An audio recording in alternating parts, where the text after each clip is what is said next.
আজকে যে চিকেন রেসিপিটা বানিয়েছি সেটা স্পেশাল 4-5 বছরের যারা বাচ্চা আছে তাদেরকে খুব ইজিলি দেয়া যাবে, কারণ এখানে উল্টোপাল্টা কোনো মশলা দেয়া নেই।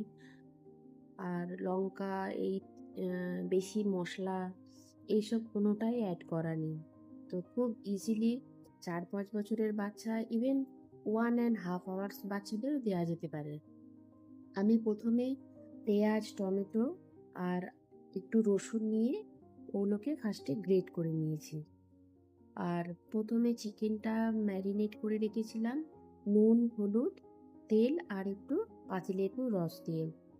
এবার ক্যাপসিকাম কেটে নিয়ে ফার্স্টে ভেজে নিলাম। এখানে আমি রক সল্ট ইউজ করেছি বাচ্চাদের পক্ষে। এই রক সল্ট খুবই ভালো। এবার রসুন, পেঁয়াজ, টমেটো এক এক করে দিয়ে ভালো করে ভেজে নেব। কেননা যেহেতু বাচ্চাদের একটু তেল কম দেয়া হয়, তো সেই কারণে যদি লেগে যায় কড়াতে তখন একটু জল দিলে কোনো অসুবিধা হয় না। তো আমি সেখানে সেটাই করেছি। আর মশলা বলতে ধনে জিরে গুঁড়ো আর একটু হলুদ।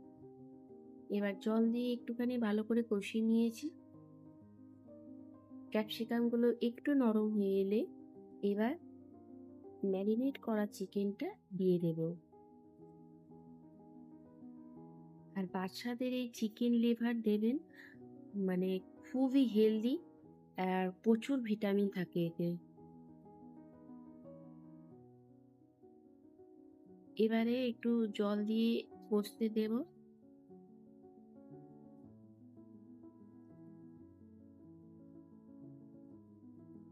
প্রায় হয়ে এসছে। আরো 2-4 মিনিট ভালো করে কষে নিয়ে জল দিয়ে দেব।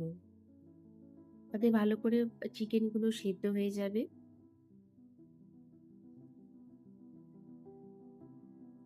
এই রেসিপিটা ভাতের সাথেও দিতে পারেন বা রুটি, ধোসা সবের সাথেই এই চিকেনের রেসিপিটা ভালো লাগবে। আর এখানে আমি কিছু অ্যাড করিনি। অনেক কিছু অ্যাড করা যেতে পারে। যেহেতু আমার বাচ্চা এরকম সিম্পল রান্না পছন্দ করে তাই দিলাম। চিকেনটা খুবই সুন্দর টেস্ট হয়েছিল। আর এরকম বাচ্চাদের দেব।